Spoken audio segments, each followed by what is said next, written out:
നീ അവിടെ പോയിരുന്നടാ. ഞാൻ കളിക്കാൻ പോയതാണ്.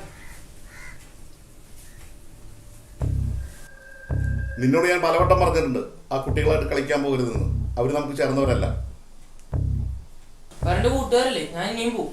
അവരോടൊപ്പം കളിക്കാൻ പോയാ എന്താ?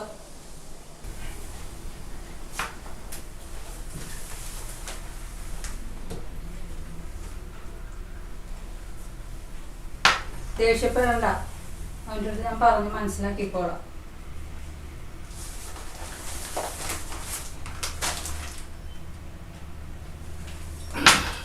വിജയന്റെ മോക്കടെ കല്യാണം ഉണ്ടായിരുന്നു, വിളിച്ചിട്ടുണ്ടായിരുന്നു.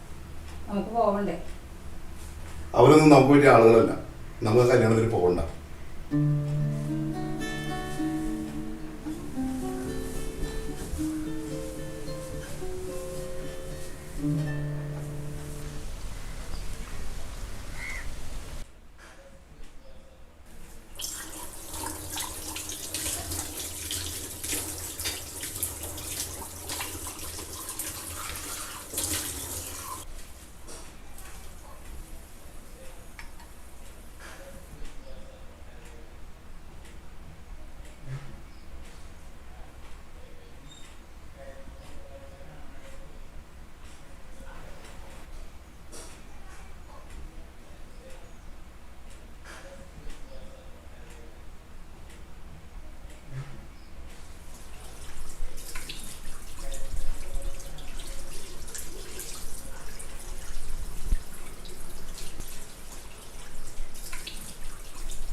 ചേട്ടാ ചേട്ടാ ചേട്ടാ ചേട്ടാ ചേട്ടാ ചേട്ടാ ചേട്ടാ ചേട്ടാ മോനെ കണ്ടാ ഓടി വാടാ. ആരെങ്കിലും വിളിച്ചോണ്ട് വാടാ മോനെ വേഗം.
അച്ഛൻ ഞാൻ പറഞ്ഞ കാര്യം അത് നേരത്തെ നമ്മൾ പറഞ്ഞല്ലേ മോളെ.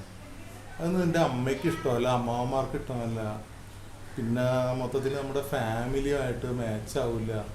ഇവരൊക്കെ സമ്മതിക്കാത്ത സ്ഥിതിക്ക് അവരായിട്ടൊരു ബുദ്ധിമുട്ടാവും മോളെ. അത് എൻ്റെ മോളെ അത് ഒരു പണി ചെയ്യാതെ ആ കേസ് അങ്ങോട്ട് വിട്ടുകളാം.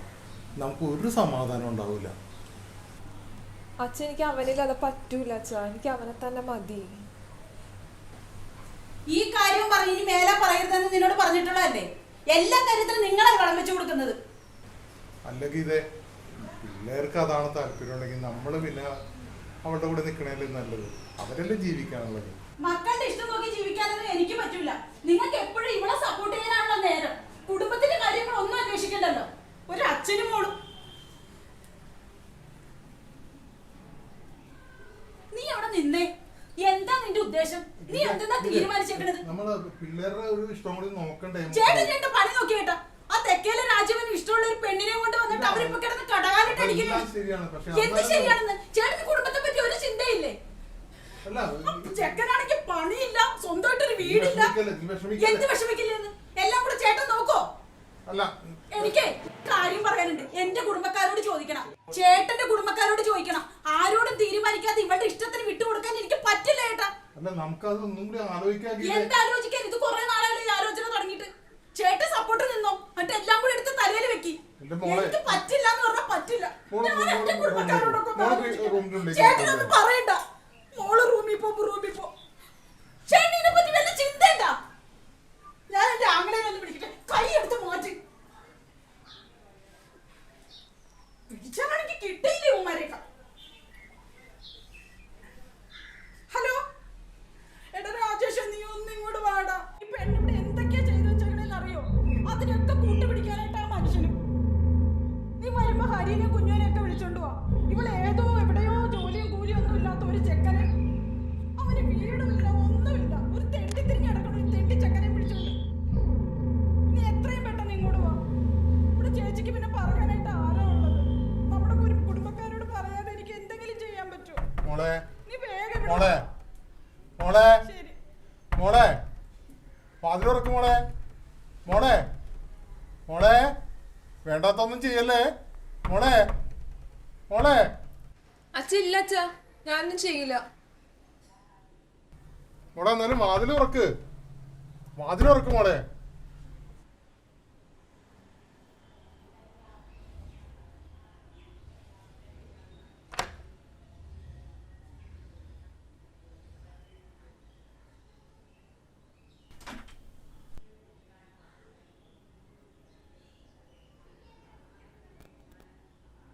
മോളെ ഇത് നടക്കൂല മോള് കണ്ടതല്ലേ അമ്മ ഉണ്ടാക്കിയ പ്രശ്നങ്ങൾ. നടക്കൂല. നമുക്ക് ഈ സമൂഹത്തിൽ നമ്മുടെ തറവാടിന് എല്ലാം ഉള്ള ഒരു വിലയുണ്ട്. ആ വില എല്ലാം ഇല്ലാണ്ടായിപ്പോ മോള് ഈ ഒരു ബന്ധമായിട്ട് മുന്നോട്ട് പോയാൽ. അപ്പോൾ ഒന്ന് ആലോചിച്ച് നോക്കും മോള്. ഈ നമ്മളെല്ലാം നോക്കണം. ജീവിതത്തിലോട്ട് വരുമ്പോൾ നമ്മളെല്ലാ കാര്യങ്ങളും നോക്കണം. ജാതി നോക്കണം, മതം നോക്കണം, അവനൊരു ജോലി ഉണ്ടാ, ഒരു വീടുണ്ടാ, നിങ്ങളപ്പോൾ എങ്ങനെ ജീവിക്കും, അതെല്ലാം നമ്മൾ ആലോചിക്കണ്ടേ. അപ്പോൾ മോൾ ഇങ്ങനെ എടുത്തു ചാടുന്നത് മോളോട് ഇഷ്ടം കൊണ്ടാണ് ഞാൻ ഇത്രയും നാളും മോൾ വഴക്ക് പറയാതിരുന്നത്. അപ്പം മോളൊന്നും മനസ്സിലാക്ക് കാര്യങ്ങൾ. അച്ഛനിപ്പം ഇങ്ങനെ ആയല്ലേ അച്ഛാ? കാര്യത്തോടെ എടുത്തപ്പോൾ പണം, ജാതി, മതം, നിറം എല്ലാം നോക്കുകയാണല്ലേ അച്ഛാ? അച്ഛനൊരു കാര്യം മനസ്സിലാക്കണം. പണ്ടത്തെ കാലമൊന്നുമല്ല ഇത്. എൻ്റെ ജീവിതം തീരുമാനിക്കാനുള്ള സ്വാതന്ത്ര്യം എനിക്കുണ്ട്. എന്തായാലും അച്ഛൻ ഇത്രയും പറഞ്ഞ സ്ഥിതിക്ക് അച്ഛന് വേണ്ടി ഞാനിത് വേണ്ടാന്ന് നിൽക്കുകയാണ്. ഞാൻ പറഞ്ഞെന്നുള്ളൂ. എന്തായാലും മോൾ ആ തീരുമാനത്തിൽ തന്നെ നിൽക്ക്. നന്നായിട്ടെ.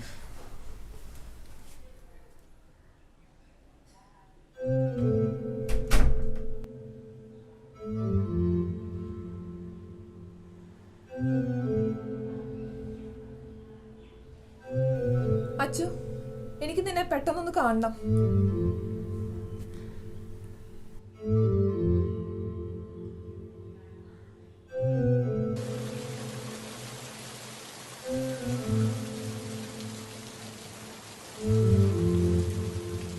സോറി അച്ചു.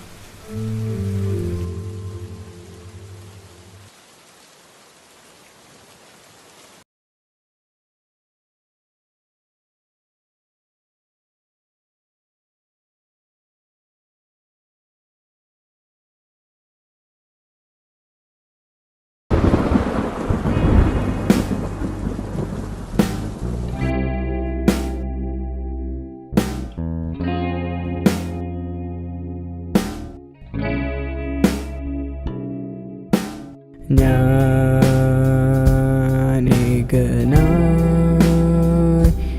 എന്നെന്നും ഈ തീരങ്ങളിൽ ഞാനേകനായി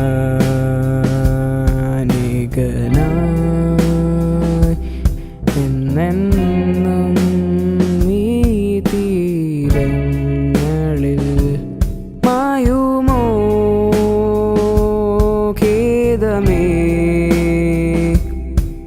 നീ മായുമോ താനേ?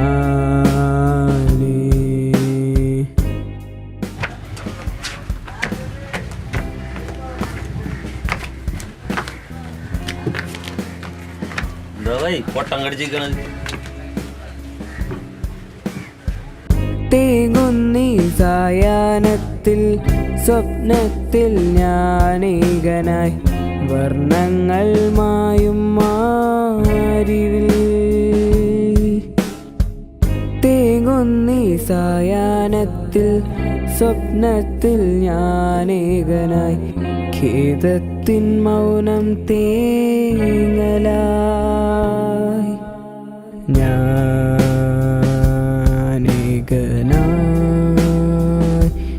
എന്നെന്നും ഈ തീരങ്ങളിൽ ഞാനേകനായി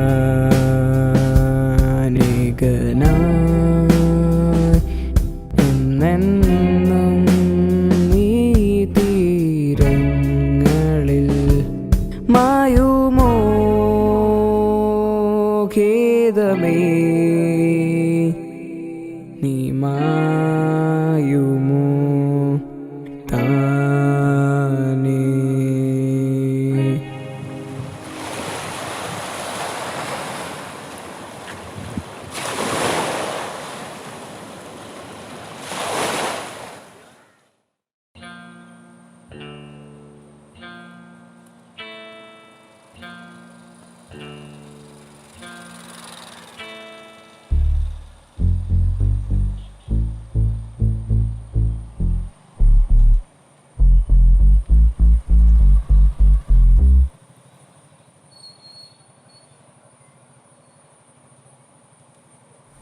എന്താണ് നിന്റെ മോഹമല്ലാണ്ടിരിക്കുന്നത്? എന്ത് പറയാനാണ് ഞാൻ, ആകെ ഫുള്ള് പ്രശ്നമാണ്. പ്രേമവും പൊട്ടി, ജോലിയും ഇല്ല. വീട്ടിലൊക്കെ അമ്മയൊക്കെ വിളിച്ചു തുടങ്ങി ഇൻ്റർവ്യൂവിനെ പറ്റി ചോദിക്കുന്നത്. ഞാൻ എന്ത് പറയാനാണ്, ഒന്നും പറയാനില്ല. ടോട്ടലി സീൻ, കയ്യിൽ പൈസയും ഇല്ല, എല്ലാം പോയി. ഇനി എന്ത് ചെയ്യാനാ? അച്ചു, നിനക്ക് വല്ല പ്രാന്തമാണ്? ഒരുമാതിരി വിഷാദ രോഗം പിടിച്ചവരെ പോലും. ഞങ്ങളുടെ കൂടെ എവിടെയും മഞ്ഞില്ല. നീ എന്താണ് ഇങ്ങനെ തുടങ്ങി എങ്ങനെ ശരിയാവും? ഒരു പെണ്ണിട്ടേച്ച് പോയെന്നും പറഞ്ഞുകൊണ്ട് നീ നിൻ്റെ ലൈഫ് കളയാനായിട്ടാണ് തീരുമാനിക്കുന്നതെങ്കിൽ പിന്നെ ഞങ്ങൾക്കൊന്നും പറയാനില്ല. നീ എന്താണ് ഇങ്ങനെ പണ്ടത്തെ ഒരു അച്ചുവിൽ നിന്നുള്ള ഒരു സ്റ്റൈല് ഫുള്ള് മാറി. നീ എന്താ നിനക്ക് പറ്റിയത്? എന്താണ് ശരിക്കും എന്താ പറ്റിയത്? നിനക്ക് എൻ്റെ കാര്യം അറിയാൻ പാടില്ലേ? എനിക്കും ഇതേപോലത്തെ സിറ്റുവേഷൻസ് ഉണ്ടായിരുന്ന കാര്യം നിനക്ക് അറിയാൻ പാടില്ല. അതിൽ നിന്നെല്ലാം മാറിയിട്ട് ഞാൻ എന്തോരം റിക്കവർ ആയിപ്പോൾ. എന്താ നിനക്ക് പറ്റിയത്? എന്താണ് നീ അതിൽ നിന്നൊക്കെ ഒന്ന് മാറാൻ ശ്രമിക്കുക. എന്തെങ്കിലുമൊക്കെ ഒരു നല്ല ജോലിക്കൊക്കെ നോക്ക്. എടാ ദേവ, നീ എന്തീ പറയാനാ? നീ എൻ്റെ ഫോണൊന്ന് നോക്കി.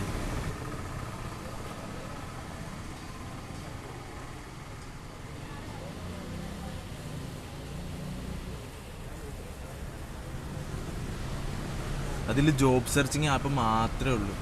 അവിടെ ഇൻ്റർവ്യൂവിന് പോണ സ്ഥലത്തൊക്കെ അവർക്ക് ക്വാളിഫിക്കേഷൻ മാത്രമൊന്നുമല്ല, അവർ വേറെ പല കണ്ടീഷൻസാണ് പറയുന്നത്. ഇത് ലോകമാണ്. ഇത് ഇൻ്റർവ്യൂക്കൊന്നും പോകാൻ തോന്നുന്നില്ല. സത്യം പറഞ്ഞാൽ മടുത്ത്. എൻ്റെ പൊന്നച്ചു, നിനക്ക് ഞാൻ നേരത്തെ ചോദിച്ചത് നിനക്ക് എന്താ പ്രാന്താണ്? എനിക്കറിയാൻ പാടില്ലാത്തതുകൊണ്ട് എടാ, ഒരിക്കലും നമുക്ക് ആരും ജോലി നമ്മുടെ വീട്ടിൽ കൊണ്ടുവന്ന് തരില്ല. നീയായിട്ട് കണ്ടുപിടിക്കണം ജോലി. എന്നാൽ മാത്രമേ നമുക്ക് ജീവിതത്തിൽ എന്തെങ്കിലുമൊക്കെ നേടാൻ പറ്റുള്ളൂ. ഞാൻ പറയണ മനസ്സിലാവണ്ട എനിക്ക്. അപ്പോൾ നമ്മളെന്താ ചെയ്യേണ്ടതെന്ന് വെച്ചിട്ടുണ്ടെങ്കിൽ, ഇപ്പോൾ നിനക്ക് നാളെ ഇൻ്റർവ്യൂ ഉണ്ട്, അത് നീ പോയി അറ്റൻഡ് ചെയ്യും. ഇപ്പം എൻ്റെ കാര്യം എടുത്ത് നോക്കി കഴിഞ്ഞിട്ടുണ്ടെങ്കിൽ 10-40 ഇൻ്റർവ്യൂ അറ്റൻഡ് ചെയ്താണ് ഞാൻ. ഒരു എളുപ്പമുണ്ടായില്ല ഇൻ്റർവ്യൂ അറ്റൻഡ് ചെയ്യാനായിട്ട്. പക്ഷെ 41ാമത്തേലായിരുന്നു എനിക്ക് ദൈവം വിധിച്ചത്. അപ്പോൾ എനിക്കത് കിട്ടി, നല്ലൊരു പൊസിഷനിലേക്ക് കിട്ടി. അല്ല ഈ 40 ഇൻ്റർവ്യൂവിന് പോയി മടുത്ത് എവിടെയെങ്കിലും ഇരിക്കണം, അല്ലെങ്കിൽ എനിക്ക് ഇൻ്റർവ്യൂവിന് പോകാൻ വയ്യ, കൊണ്ടുത്തരുമെന്ന് വിചാരിച്ചിരുന്നുണ്ടെങ്കിൽ ഞാൻ അവിടെ തന്നെ ഇരുന്ന് പോയേനെ. നമുക്ക് ആരും ഇവിടെ കൊണ്ട് തരാൻ പോലുള്ള ഒരു കാരണവശാലും തരാൻ പോലുള്ള നമ്മളായിട്ട് കണ്ടുപിടിക്കണം. അപ്പോൾ ചിലപ്പോൾ നീ എന്നെ സംബന്ധിച്ച് നീ ഒരു 10-12 ഇൻ്റർവ്യൂ അറ്റൻഡ് ചെയ്തിട്ടുള്ളൂ. ചിലപ്പോൾ ഈ ഇൻ്റർവ്യൂ നാളത്തെ ഇൻ്റർവ്യൂവിനാണ് നിനക്ക് കിട്ടുന്നതെങ്കിലോ, ചാൻസ് കിട്ടുന്നതെങ്കിലോ. അപ്പോൾ നീ നാളെ പോയി ഇൻ്റർവ്യൂ അറ്റൻഡ് ചെയ്യുക എന്തായാലും. എന്നിട്ട് ബാക്കി നമുക്ക് നോക്കാം. ഓക്കെ, നീ ആ ചായ കുടി. നീ എന്തായാലും പറഞ്ഞല്ലേ, നാളത്തെ ഇൻ്റർവ്യൂ അറ്റൻഡ് ചെയ്ത് നോക്കാം. എടാ, അതാണ് കാലത്തിനൊപ്പം നീന്തിയാലേ നമുക്ക് ജീവിക്കാൻ പറ്റുള്ളൂ. ഇങ്ങനെ നീ സെൻറ്റി അടിച്ചുകൊണ്ടിരുന്ന് കഴിഞ്ഞിട്ടേ നമുക്ക് മുങ്ങി താഴെ ഉള്ളൂ. നീ എന്തായാലും ചായ കുടിക്കും. ഇനിയിപ്പോൾ ഈ ജോലി കിട്ടിയിട്ട് നാളത്തെ ഇൻ്റർവ്യൂ പോയിട്ട് നിനക്ക് ജോലി കിട്ടിയിട്ട് നീ വലിയ കൊണാണ്ടറൊക്കെ ആവണമെങ്കിൽ ചിലപ്പോൾ ആ ഇട്ടേച്ച് പോയ പെണ്ണിന് ചിലപ്പോൾ നിനക്ക് വന്നെന്ന് ഇരിക്കും.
Good afternoon, sir. Good afternoon. Take care, sir. Thank you, sir.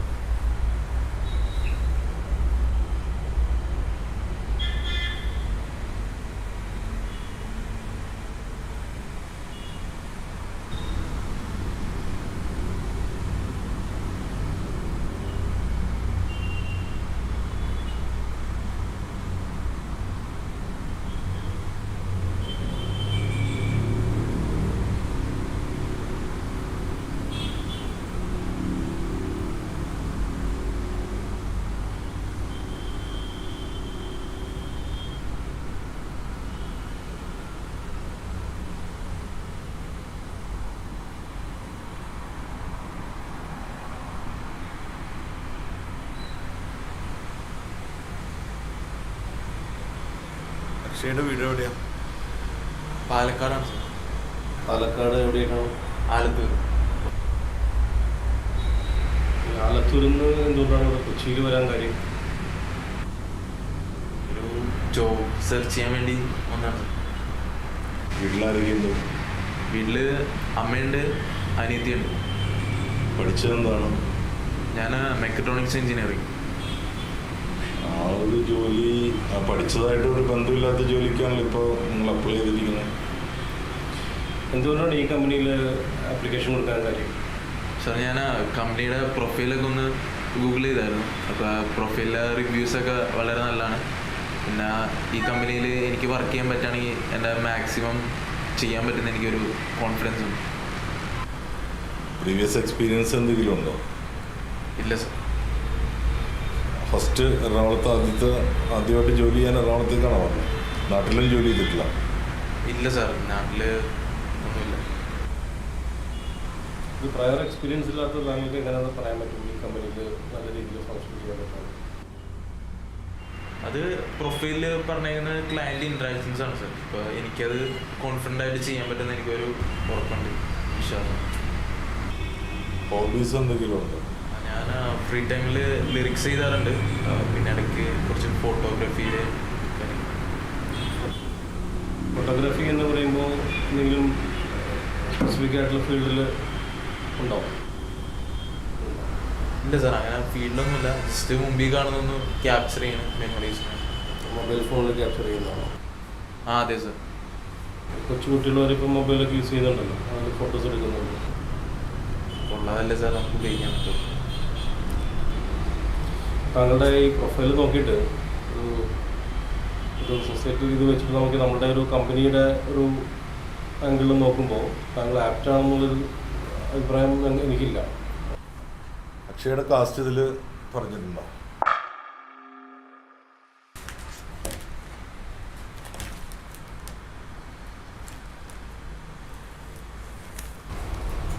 Shri Akshay, ഈ കമ്പനിയുടെ ഒരു പ്രൊഫൈലും ഈ കമ്പനിയുടെ ഇത് വെച്ചിട്ട്, ഈ ക്ലയൻസിൻ്റെ ഇത് വെച്ചിട്ട് ഇവിടെ വരുന്ന ആളുകളെ ഹാൻഡിൽ ചെയ്യാനായിട്ട് എനിക്ക് തോന്നുന്നില്ല നിങ്ങൾക്ക് അത് പറ്റുമെന്ന്. നിങ്ങളുടെ എല്ലാം കൊണ്ടും നിങ്ങളുടെ ലുക്ക് വൈസിലും കാസ്റ്റ് വൈസിലൊന്നും അത് ആപ്റ്റായിട്ട് തോന്നുന്നില്ല. ഏതായാലും ഞങ്ങളൊന്ന് ആലോചിക്കട്ടെ. എനിവേ ഞങ്ങൾ നിങ്ങളുടെ റെസ്യൂമിലൂടെ ഞങ്ങൾ നോക്കാം. നോക്കിയിട്ട് എന്തെങ്കിലും ഉണ്ടെങ്കിൽ ഞങ്ങൾ ഇതിലേക്ക് വരാം. Thank you sir.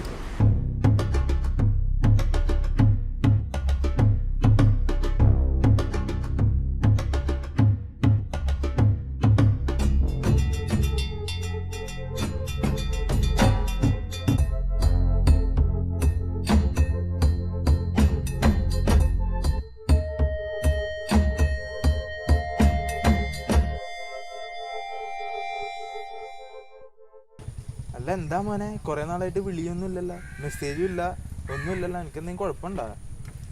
എടാ അച്ഛൻ മനഃപൂർവ്വം എടുക്കാഞ്ഞല്ലടാ വിളിച്ചത്. നിന്റെ മിസ് കോളൊക്കെ ഞാൻ കണ്ടായിരുന്നു. പക്ഷേ സാഹചര്യം കൊണ്ടറിയാം, മതിയായി. അതുമാതിരി എന്താ പറയുക, എടാ നിനക്കറിയാലോ എൻ്റെ ഓഫീസിലെ കാര്യങ്ങൾ. ഞങ്ങൾ ആകെ 5 സ്റ്റാഫേ ഉള്ളൂ. ശരിക്കും നമ്മളൊക്കെ ആണെങ്കിൽ എന്ത് ചെയ്യും, ഒരു ഫ്രണ്ട് മൈൻഡായിട്ട് എല്ലാവരും കൂടി ജോബൊക്കെ ചെയ്യും, നല്ലൊരു ഹാപ്പി ആയിട്ട് പോകും. ഇതൊരുമാതിരി ഒരു വേർതിരിവാണ്. അതായത് അവന്മാർ 4 പേര് സീനിയേഴ്സ്, അവന്മാർ 4 പേര് വലിയ ആൾക്കാർ, നമ്മളൊരുമാതിരി താഴ്ത്തിക്കെട്ടുന്ന സ്വഭാവമാണ്. ഈ കഴിഞ്ഞ ആഴ്ച ഒരു പ്രൊജക്റ്റ് ഉണ്ടായിരുന്നു. അതായത് ഞങ്ങളുടെ ഓഫീസിൻ്റെ വൺ ഓഫ് ദ ബെസ്റ്റ് ക്ലൈൻ്റാണ്. അപ്പോൾ ആ ക്ലയൻറ്റിൻ്റെ പ്രൊജക്റ്റ് എന്താണെന്ന് വെച്ച് കഴിഞ്ഞിട്ടുണ്ടെങ്കിൽ 4 ദിവസം കൊണ്ട് പ്രൊജക്റ്റ് കംപ്ലീറ്റ് ചെയ്ത് കൊടുക്കണം. അങ്ങനെയാണ് പുള്ളി പറഞ്ഞത്. ശരിക്കും ആ പ്രൊജക്റ്റ് ചെയ്യാനെടുക്കുന്ന സമയം എത്രയെന്ന് അറിയും? 8 ദിവസം 7 ദിവസമൊക്കെ. അപ്പോൾ ഫ്രണ്ട്സായിട്ട് ചെയ്ത് കഴിഞ്ഞിട്ടുണ്ടെങ്കിൽ ഉറപ്പാണ് ഒരു ലേറ്റ് നൈറ്റ് ഇരുന്ന് കഴിഞ്ഞിട്ടുണ്ടെങ്കിലും ഉറപ്പായിട്ടും തീരും. പക്ഷേ ഇവന്മാരെന്തായെന്ന് വെച്ചിട്ടുണ്ടെങ്കിൽ ബോസ് വന്ന് പ്രൊജക്റ്റ് ചെയ്യുന്നതിൻ്റെ പിറ്റേ ദിവസം പോലും ഇവന്മാരാരും ആ പ്രൊജക്റ്റിലേക്ക് നോക്കുന്ന കൂടിയില്ല. ഇവന്മാർ എന്താണ് എന്നെ ഒരുമാതിരി നീ ചെയ്തോ ഞങ്ങൾ പുറകിലുണ്ട് എന്നുള്ള മൈൻഡ്. പിന്നെ ഞാൻ വിചാരിച്ചു ഞാൻ ആദ്യമായിട്ടല്ലേ ആ കമ്പനിയിൽ കുറച്ച് ആളല്ലേ ആയിട്ടുള്ളൂ കയറിയിട്ട് ഞാനത് ചെയ്ത് കൊടുത്തു കഴിഞ്ഞു. കൊടുത്തപ്പോഴത്തേക്ക് ഞാൻ ഒരു മണ്ടത്തരം കാണിച്ചു. എനിക്ക് നേരെ ബോസിൻ്റെ അടുത്ത് കൊടുത്താൽ മതിയായിരുന്നു. ഞാൻ എന്ത് ചെയ്തു? ഞാനത് എൻ്റെ ഫ്രണ്ട്സിന് കൊടുത്തു, അവന്മാർക്ക് കൊടുത്തു. അവന്മാരത് നേരെ ബോസിൻ്റെ അടുത്ത് കൊണ്ട് സാറേ ഞങ്ങൾ ചെയ്താണെന്ന് പറഞ്ഞിട്ട് കൊടുത്തു. അപ്പം ഞാൻ ആരായോടെ എന്നെ ഒരുമാതിരി താഴ്ത്തി കെട്ടുന്ന സ്വഭാവം. എനിക്കാണെങ്കിൽ ആ ഒരു സംഭവം കേട്ടപ്പോൾ തന്നെ എനിക്ക് ഇട്ടേച്ച് പോലൊന്നുണ്ടായിരുന്നു. പിന്നെ അറിയാലോ നിനക്ക് എൻ്റെ വീട്ടിലെ കാര്യങ്ങളൊക്കെ. അതുകൊണ്ട് ഒരൊറ്റ കാരണം കൊണ്ട് പിടിച്ചിരിക്കണം. വല്ല സർക്കാർ ജോലിയൊക്കെ ആയിരുന്നെങ്കിൽ സമാധാനം ഉണ്ടായിരുന്നു. ഇത്തിരി സമാധാനം ഇട്ടിടന്നൊക്കെ ഉറങ്ങാറുണ്ട്. ഇത് അതുമില്ല, സമാധാനവും ഇല്ല, ഒന്നുമില്ലാണ്ട് ഇങ്ങനെ ആകെ ഭ്രാന്തായിട്ടിരിക്കും. പിന്നെ വൈകുന്നേരം അവൾ വിളിക്കുമ്പോഴത്തേക്കുമാണ് ഒരാശ്വാസം. അവൾ വിളിക്കുമ്പോഴത്തേക്കും ഒരിത്തിരി നല്ലൊരു ആശ്വാസം അവൾ തരും. പിന്നെ അങ്ങനെ പോണ്.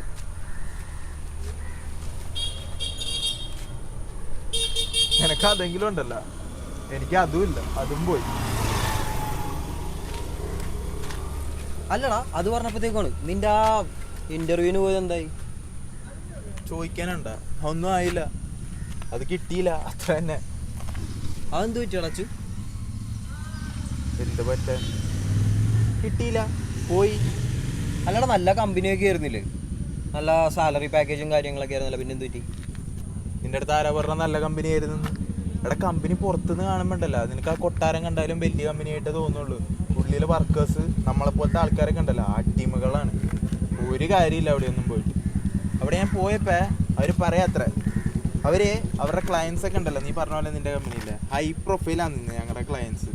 അതൊക്കെ എൻ്റെ ലുക്ക് പറ്റൂല, അതൊക്കെ ഒന്നും പറ്റില്ല. കാസ്റ്റ് നടക്കൂല.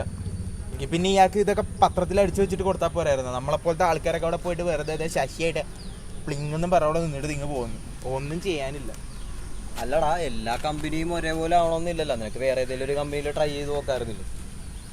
എടാ നീ ഒരു കമ്പനിയിൽ പോയി, നീ ആ കമ്പനിയിൽ പോയിട്ട് ഇങ്ങനെയാണ് അവസ്ഥ, നീ 10 കമ്പനി പോയാലും ഇത് തന്നെ അവസ്ഥയെങ്കിലോ പിന്നെ നീ ഒരു കമ്പനിയിൽ പോകുന്ന എനിക്ക് തോന്നുന്നു ഇല്ലല്ല? അല്ല ഞാൻ പറഞ്ഞതേ, നീ ഇങ്ങനെ 24 മണിക്കൂർ നെഗറ്റീവായിട്ടിരുന്ന് കഴിഞ്ഞിട്ടുണ്ടെങ്കിൽ നെഗറ്റീവ് ആകത്തുള്ളൂ. അപ്പോൾ ഒരു പോസിറ്റീവായിട്ട് എന്തെങ്കിലുമൊക്കെ ഒന്ന് നോക്കിക്കഴിഞ്ഞാൽ നിനക്ക് കിട്ടൂലേ? നീ എന്നെ കുറേ നാളായല്ല പോസിറ്റീവ് ഉണ്ടാക്കാൻ തുടങ്ങിയിട്ട്. നീ എത്ര കമ്പനി പോയായിരുന്നു പോസിറ്റീവ് ആവാനായിട്ട്? 40, 50, 100? എന്നിട്ട് എത്രാമത്തെ കമ്പനിയിലാണ് കിട്ടിയേ? അത് കഴിഞ്ഞിട്ടല്ലേ കിട്ടിയേ? ഞാനിപ്പോൾ അത്രയൊക്കെ ആയി പോണ്, ഒരു പോസിറ്റീവ് നടക്കുന്നില്ല. എല്ലാ സ്ഥലത്തും ചെന്നപ്പോൾ കാസ്റ്റ്. ഇപ്പോൾ തന്നെ ഞാൻ പറഞ്ഞില്ല എൻ്റെ കമ്പനി അയാളെ കഴുത്തിൽ കയറി ഇങ്ങനെ പിടിക്കാൻ വന്നു. എനിക്ക് എന്തിനാണ് എൻ്റെ മെക്കിട്ട് കയറണത്? ഞാനെന്ത് തെറ്റ് ചെയ്തിട്ടാണ്?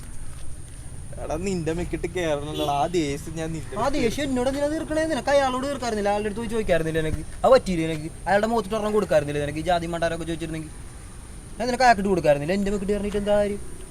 അപ്പൊ പറ്റിയില്ലടാ, നീ ശരിക്ക് നീ എന്തത്? ഞാൻ വിചാരിച്ച എന്നോട് ഒരുമാതിരി ദേഷ്യം, ഞാൻ നിന്നെ ഇങ്ങനെ മോട്ടിവേറ്റ് ചെയ്യണോണ്ട് നിന്നെ ഒരുമാതിരി എന്നോടുള്ള ദേഷ്യം പോലെയാണ് എനിക്ക് തോന്നിയത്. അതാ ഞാൻ അത്ര ചൂടായത്. എടാ ഞാൻ വേറെ ഇവിടെ തീർക്കാനാ?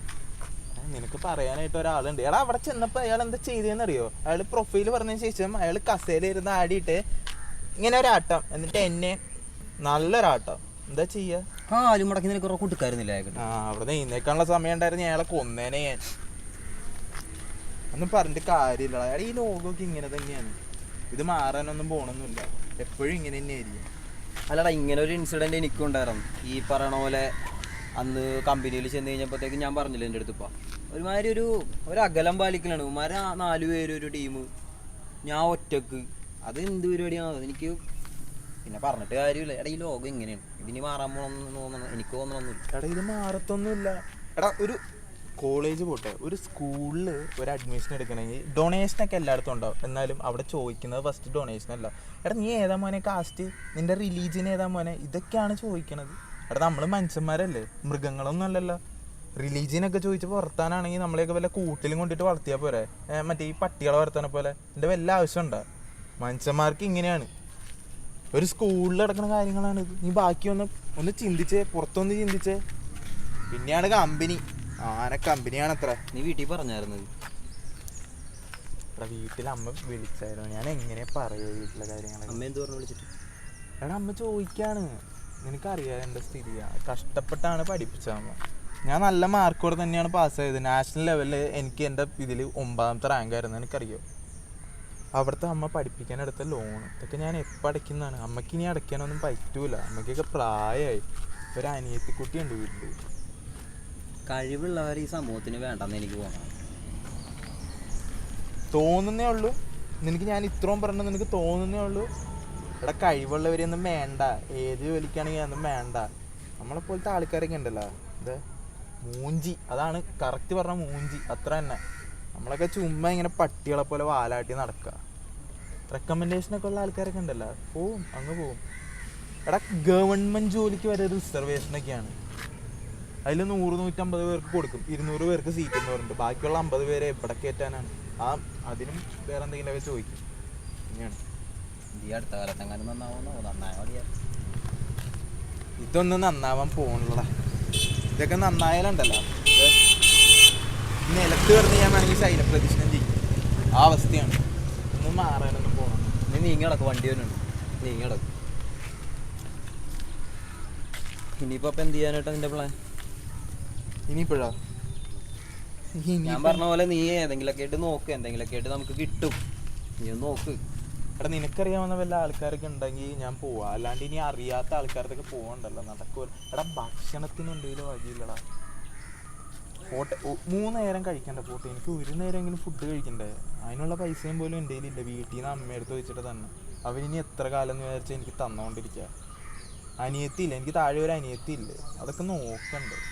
ഞാൻ ഒരു കാര്യം ചെയ്യാം, എൻ്റെ 2-3 ഫ്രണ്ട്സ് ഉണ്ട്, അവരോടൊന്ന് സംസാരിച്ച് നോക്കാം. അവർ സംസാരിച്ചിട്ട് അവരെന്താ പറയണേന്ന് നമുക്ക് നോക്കാം. നോക്കിയിട്ട് നമുക്ക് അതേപോലെ മൂവ് ചെയ്യാം. നീ അപ്പോൾ ഒന്ന് പ്രിപ്പയർ ആയിട്ടൊക്കെ ഇരിക്കും. നീ ഇപ്പോൾ പഠിച്ചതല്ല എന്തായാലും, അപ്പോൾ അതൊക്കെ ഒന്ന് പൊടി തട്ടി നോക്ക്. എന്നിട്ട് ബാക്കിയുള്ള കാര്യങ്ങളൊക്കെ നീ ചെയ്യും. ഓക്കെ? അപ്പോൾ ഒന്ന് പോസിറ്റീവായിട്ട് ഒക്കെ ഒന്ന് നടക്കും. ഓക്കെ, അത് കിടക്കാം.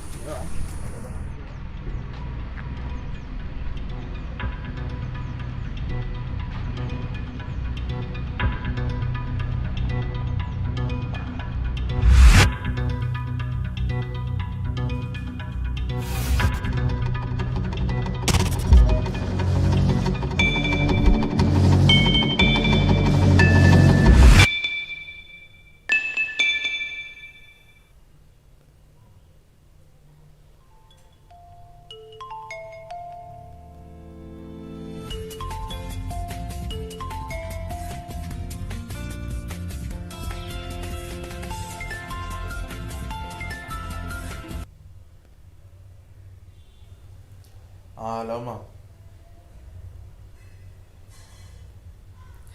ഇല്ല, അത് അവിടെ നിന്നൊന്നും ആയിട്ടില്ല എന്നാ പറഞ്ഞേക്കണേ ഇതുവരെ.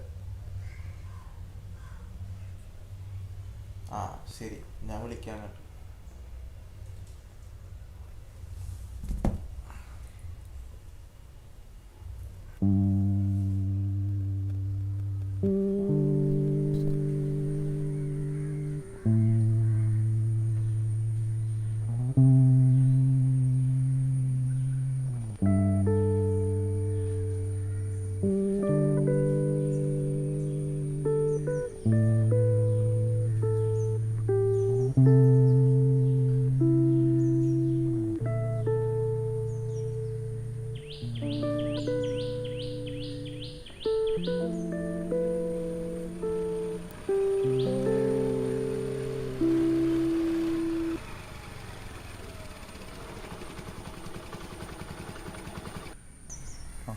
എന്താ കാണണമെന്ന് പറഞ്ഞാൽ എന്താ?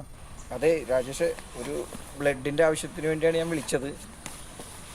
റയർ ഗ്രൂപ്പാണ്, ഒരു സർജറിക്ക് വേണ്ടിയാണ്. അപ്പോൾ ആരെങ്കിലും ഉണ്ടോ? ഒരുപാട് സ്ഥലത്ത് അന്വേഷിച്ച്, കിട്ടാൻ വല്ല സാധ്യതയുണ്ടോ? ഏത് ഗ്രൂപ്പാണ് വേണ്ടത് ചേട്ടാ? ബി നെഗറ്റീവാണ് വേണ്ടത്, പക്ഷേ ഒരുപാട് സ്ഥലത്ത് അന്വേഷിച്ച് കിട്ടിയില്ല. ആരെങ്കിലും ഉണ്ടെങ്കിൽ നന്നായിരിക്കും. എനിക്ക് പരിചയമുള്ളൊരു പയ്യനുണ്ട്, അവൻ്റെ ബി നെഗറ്റീവ് ആണെന്ന് തോന്നണേ. ഞാനൊന്ന് വിളിച്ചു നോക്കട്ടെ ഒന്ന്.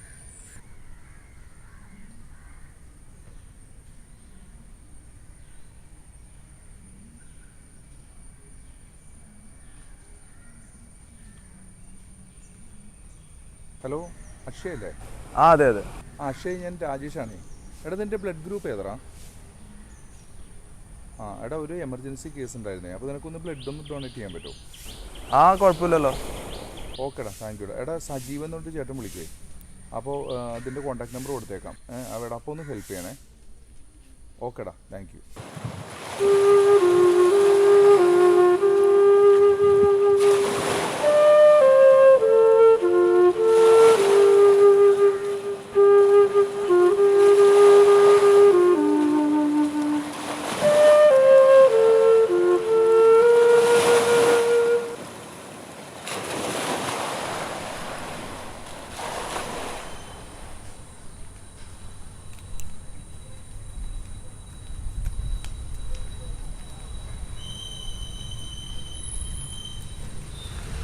ശരിയല്ലേ? ആ അവിടെ റോഡ് ബ്ലോക്കാണ്.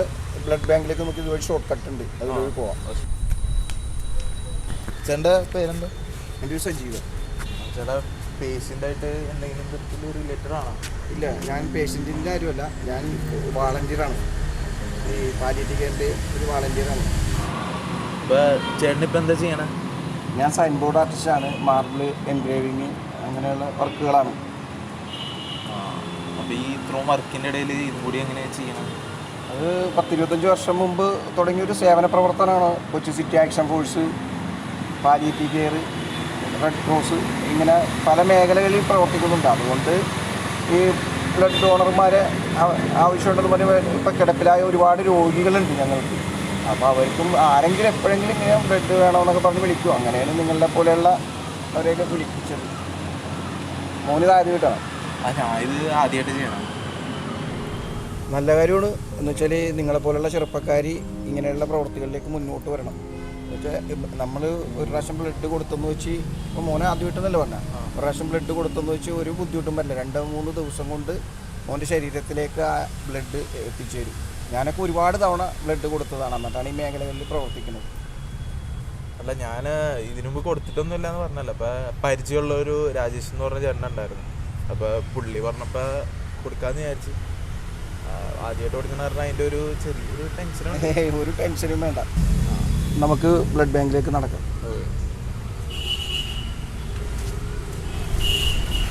മോൻ്റെ സ്ഥലം എവിടെയാണ്?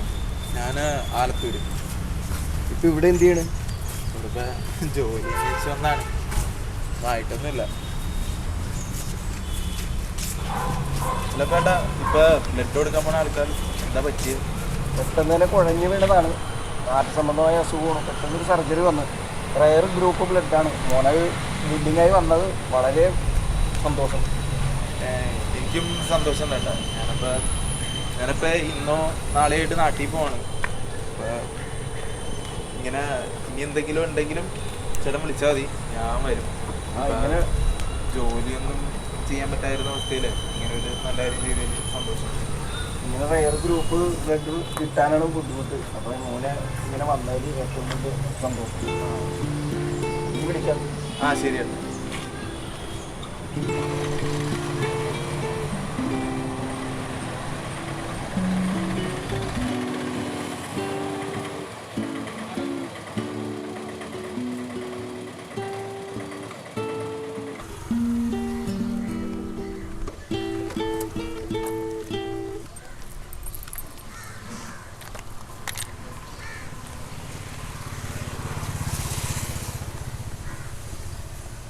എന്താണ് മോനെ പെട്ടെന്ന് തന്നെ വിളിച്ചിട്ട് കാണുമെന്ന് പറഞ്ഞത്?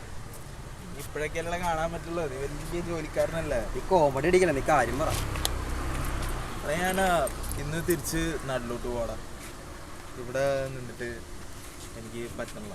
അതെന്താ പെട്ടെന്നൊരു തീരുമാനം? നീ ഇരിക്കും. പെട്ടെന്നൊന്നല്ല, കുറേ നാളായാണ് ഞാൻ തീരുമാനിക്കുന്നത്. കുറേ നേരം ആലോചിച്ചെടുത്ത തീരുമാനം തന്നെയാണ്. അപ്പോൾ നിൻ്റെ അടുത്ത് വൈകി പറഞ്ഞെന്നുള്ളൂ. ഇവിടെ നിന്നിട്ട് പറ്റണടാ, നാട്ടിൽ പോയാൽ എന്തെങ്കിലുമൊക്കെ ചെയ്ത് ജീവിക്കാൻ പറ്റുള്ളൂ. അല്ലടാ, അമ്മയുടെ അടുത്തും അനിയത്തിൻ്റെ അടുത്തൊക്കെ നിനക്ക് ജോലി ഏകദേശം സെറ്റായി, ഇനി ഞാൻ വരൂലെന്നൊക്കെയല്ലേ നീ പറഞ്ഞത്. ഇപ്പം എന്താണ് പെട്ടെന്ന് അങ്ങനെ? എടാ, അതൊക്കെ ശരി തന്നെയാണ്. നാട്ടിൽ പോയിട്ട് സാവധാനം അമ്മേനെ പറഞ്ഞ് മനസ്സിലാക്കാമെന്ന് ഞാൻ വിചാരിക്കണം. ഇവിടെ നിന്നിട്ട് എത്ര നാളായടാ, എത്ര ഇൻ്റർവ്യൂ അറ്റൻഡ് ചെയ്ത്, ഒന്നും കിട്ടിയിട്ടില്ല. അവിടെ പോയി കഴിഞ്ഞാൽ കൂലിപ്പണിയായും കൂലിപ്പണി, അല്ലെങ്കിൽ ഒരു പെട്ടിക്കടയെങ്കിലും തുറന്ന് ജീവിക്കാമല്ലോ. അവിടെ ആകുമ്പോൾ അനിയത്തിനെയും കാണാം, അമ്മേനെയും കാണാം, നാട്ടിൽ നിൽക്കാം. പട്ടിണിയാണെന്ന് ആരും അറിയില്ലല്ലോ എങ്ങനെയായാലും. പിന്നെന്താ കുഴപ്പം? അതല്ലടാ, നീ അപ്പോൾ കുറേ സ്ഥലത്ത് റെസ്യൂമൊക്കെ കൊടുത്തിട്ടേച്ചല്ലേ, അപ്പോൾ അതിൻ്റെ ഒരു റിസൾട്ട് നോക്കിയിട്ട് നിനക്ക് അങ്ങോട്ട് തിരിച്ചാൽ പോരെ? എടാ അതൊക്കെ ശരിയാണ്, പക്ഷേ സംഭവം എന്താണെന്ന് വെച്ചാൽ എനിക്ക് ജോലിയൊക്കെ കിട്ടും. പക്ഷെ അവിടെ ആൾക്കാർ പറയണത് പ്രസൻറ്റേഷൻ ശരിയല്ല, കളറ് ശരിയല്ല, വർക്ക് ചെയ്യുന്ന മുതലാളിയുടെ കമ്മ്യൂണിറ്റി, അങ്ങനെയൊക്കെ കുറേ കാര്യം പറയണ്ടേ. എനിക്ക് എൻ്റെ മനസ്സിൽ അങ്ങനത്തെ ഒരു ജോലി ചെയ്ത് ജീവിച്ചാൽ എനിക്കൊരു സാറ്റിസ്ഫാക്ഷൻ എങ്ങനെയായാലും കിട്ടൂല. ഞാൻ ഇവിടെ നിൽക്കൂല. അങ്ങനെ അല്ലടാ, അത് ശരിയാണ്. പക്ഷേ നീ അവിടെ ചെന്ന് കഴിഞ്ഞാലും എക്സ്പെൻസും കാര്യങ്ങളും ഇപ്പം ഫണ്ടൊന്നുമില്ല, പിന്നെ എന്താണ് എങ്ങനെ ജീവിക്കും? എടാ നീ കറക്റ്റായിട്ടൊന്ന് ആലോചിച്ച് നോക്കിയാൽ ഇവിടെ എൻ്റെ റെൻറ്റ്, എൻ്റെ ഫുഡ്, ഇപ്പം ഇങ്ങോട്ടേക്ക് വരാനുള്ള പൈസ, ഇതൊക്കെ നാട്ടിൽ നിൽക്കുന്നതിനെക്കാട്ടും വളരെ അധികമാണ്. നാട്ടിൽ പോയി കഴിഞ്ഞാൽ അമ്മക്കൊരു ഗ്ലാസ് എക്സ്ട്രാ അരി ഇടണമെന്നല്ലേ ഉള്ളൂ. കഞ്ഞി കുടിച്ചാലും എനിക്ക് ജീവിക്കാമല്ലോ. ഒരു നേരത്തെ ഭക്ഷണമെങ്കിലും മര്യാദ കഴിച്ചുകൂടെ? കഷ്ടപ്പെട്ട് ഇവിടെ നിൽക്കണതിനേക്കാളും നല്ലത് എനിക്ക് അത് തന്നെയാണ്. നേരത്തെ പറഞ്ഞ പോലെ തന്നെ അവിടെ ആകുമ്പോൾ അവരുടെ കാര്യങ്ങളെങ്കിലും നോക്കിയെടുത്താടാ. ഈ കൊടുക്കുന്ന പൈസയിൽ ഒരു കുറച്ച് പൈസയും കിട്ടിക്കഴിഞ്ഞാൽ ഒരു പെട്ടിക്കടയെങ്കിലും തുടങ്ങാം. അപ്പോൾ പോട്ടെ, കടയുടെ കാര്യം വിട്. ഒരു വൈറ്റ് കോളർ ജോബ് തന്നെ ചെയ്ത് ജീവിക്കണം എന്നുള്ള കാര്യമൊന്നും എനിക്ക് ഇല്ല. അതെന്തൊക്കെയെന്നല്ല എനിക്കിപ്പോൾ മനസ്സിലായി.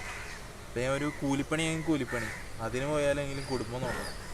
അല്ല, നീ ഇവിടെ ഉണ്ടായിരുന്ന ടൈമിൽ ഞാൻ ഒറ്റക്കല്ല എന്നുള്ളൊരു ചിന്ത ഉണ്ടായിരുന്നു. ഇതിപ്പോൾ നീയും കൂടെ പോയി കഴിഞ്ഞ് കഴിഞ്ഞിട്ടുണ്ടെങ്കിൽ ഞാൻ വീണ്ടും ഒറ്റക്കായില്ലേ. പക്ഷെ ഞാൻ നിന്നെ നിരുത്സാഹപ്പെടുത്തണമല്ല. നിനക്ക് അങ്ങനെയാണ് തോന്നുന്നതെങ്കിൽ അത് നീ എടുക്കുന്ന തീരുമാനം നിനക്ക് ശരിയാണെന്ന് തോന്നണമെങ്കിൽ നിനക്ക് പോകാം, കുഴപ്പമൊന്നുമില്ല. ഞാൻ പറഞ്ഞില്ലേ, ഇവിടുത്തെ സാഹചര്യങ്ങളൊന്നും ഒരെണ്ണം പോലും എനിക്ക് അനുകൂലമല്ല. എങ്ങനെയാണ് നിൽക്കാൻ അവിടെ? പൈസ ഇല്ല, ഭക്ഷണം കഴിക്കാനും ഒന്നുമില്ല. പൈസ ഉണ്ടെങ്കിലല്ലേ ഭക്ഷണം കഴിക്കാൻ പറ്റുള്ളൂ. ഇവിടെ നിൽക്കണ ചിലവ് എനിക്ക് നാട്ടിലെടുക്കുകയാണെങ്കിൽ എന്തോരം ചേഞ്ച് വരുന്നറിയാം. അല്ല, ഒരു കണക്കിന് നീ പറയുന്ന കാര്യങ്ങളും ശരിയാണ്. നീ ഇപ്പോൾ നേരത്തെ പറഞ്ഞ പോലെ ഈ കളറ് കാര്യങ്ങൾ നിനക്ക് എൻ്റെ സാഹചര്യം തന്നെ അറിയാമല്ലോ. നിവർത്തികേട് കൊണ്ടാണ് ഞാനിവിടെ പിടിച്ചിരിക്കുന്നത്. എനിക്കുണ്ട് നാട്ടിൽ പോകണം, അമ്മയുടെ കൂടെ താമസിക്കണം, അച്ഛൻ്റെ കൂടെ താമസിക്കണം, പെങ്ങളെ കാണണം. പക്ഷേ അറിയാലോ, സാഹചര്യം കൊണ്ടാണ് കുറേ ബാധ്യതകൾ കാര്യങ്ങളെല്ലാം ഉണ്ട്. അല്ലെങ്കിൽ ഞാനും പോയേനെ നാട്ടിലേക്ക്. എന്തായാലും നീ എടുത്ത തീരുമാനം നല്ലതാണ്. പക്ഷേ ഒരു കാര്യം എനിക്ക് ഉറപ്പാണ്, എത്ര മനുഷ്യന്മാർ മാറിയാലും മനുഷ്യൻ്റെ ഉള്ളിലുള്ള ആ ഒരു കാഴ്ചപ്പാട് മാറാൻ ഇനി സമയം എടുക്കുമെന്ന് എനിക്ക് തോന്നുന്നത്. എടാ അത് മാത്രമൊന്നുമല്ല, നല്ല കാര്യങ്ങളുണ്ട്. ഇത്ര നാൾ ഞാൻ ഇവിടെ വന്ന് നിന്നിട്ട് 2-3 ദിവസം മുമ്പാണ് ഒരു മനസ്സിന് എനിക്കൊരു ഇത്തിരിയെങ്കിലും സന്തോഷം കിട്ടുന്ന ഒരു കാര്യം ഞാൻ ചെയ്തത്. എന്താണ് അത്? ഒരു ഫാമിലിയെ എനിക്ക് സഹായിക്കാൻ പറ്റി. വലിയ കാര്യമൊന്നുമല്ല ഞാൻ ചെയ്തത്. ഒരു സർജറി ഉണ്ടായിരുന്നു. അപ്പോൾ എനിക്കറിയാവുന്ന ഒരു പുള്ളി എന്നെ വിളിച്ചിട്ട് ബ്ലഡ് കൊടുക്കാമെന്ന് ചോദിച്ചു. അത് എൻ്റെ റെയർ ബ്ലഡ് ഗ്രൂപ്പായിരുന്നു. അപ്പോൾ എനിക്കത് ചെയ്യാൻ പറ്റി. പറഞ്ഞ പോലെ തന്നെ വലിയ കാര്യമൊന്നുമല്ല, പക്ഷെ ഒരു ചെറിയ കാര്യം ചെയ്തപ്പോൾ വേറൊരു സന്തോഷം. ആകെ ചെയ്തേക്കണ ഇത്ര നാളെ ഞാൻ വന്നിട്ട് ഇവിടെ ചെയ്തേക്കണ ഒരു കാര്യത്തിൽ മാത്രമാണ് ഈ ജാതി, കളറ് അതൊന്നും നോക്കാതെ ഒരു ഡിസ്ക്രിമിനേഷനും ഇല്ലാത്തൊരു കാര്യം എനിക്ക് 2-3 ദിവസം മുമ്പാണ് കിട്ടിയത്. സന്തോഷമായി ചെയ്തപ്പോൾ. അത് കാരണം ഞാൻ നാട്ടിൽ പോയാലും ഞാൻ അത് എങ്ങനെയായാലും ഞാൻ തുടരും, അത് നിർത്തുമൊന്നുമില്ല. നല്ല കാര്യം. നിനക്ക് അതെങ്കിലും ചെയ്യാൻ പറ്റിയിട്ടില്ലേ?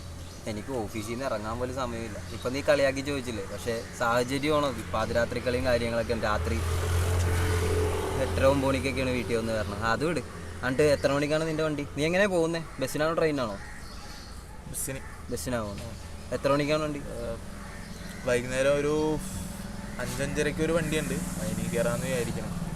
ഇപ്പോൾ പോയി കഴിഞ്ഞിട്ട് കുറേ കാര്യങ്ങൾ ചെയ്യാനുണ്ട്. അവിടെ റൂമിൽ കുറേ സാധനങ്ങളൊക്കെ അവിടെ ഇവിടെയൊക്കെ വലിച്ചു വാരി ഇട്ടേക്കല്ലേ, അതൊക്കെ പെറുക്കി വെക്കണം. പിന്നെ ആ റൂമിലുള്ള ചേണ്ടയിൽ ബാക്കി കുറച്ച് റെൻറ്റിൻ്റെ ബാലൻസ് ഉണ്ട്, അതവിടെ ഓണറിന് കൊടുക്കാൻ ഏൽപ്പിക്കണം. പിന്നെ ഇവിടുത്തെ പറയണം. പിന്നെ ആ പുള്ളിക്ക് ജോലിക്ക് പോകണമല്ലോ, ടൈമില്ല. നിന്നെ എന്തൊക്കെ ഒന്ന് ഞാൻ പിടിച്ചെടുത്തണോ? നീ ജോലിക്കാരനൊക്കെ അല്ല. എനിക്ക് ഉറപ്പില്ല. നീ 5:30 നീ പറഞ്ഞേ. ഞാൻ ഓഫീസിൽ നിന്ന് ഇറങ്ങാൻ പറ്റുവാണെങ്കിൽ ഞാൻ എന്തായാലും നിന്നെ വന്ന് കണ്ടിട്ടേ ഞാൻ തിരിച്ച് റൂമിലേക്ക് പോരുള്ളൂ. അപ്പോൾ നീ എന്തായാലും ഇറങ്ങുമ്പോൾ ഒന്ന് എനിക്കൊരു മിസ് കോൾ അടിക്കും. ഓക്കെ? എങ്കിൽ കാണാം.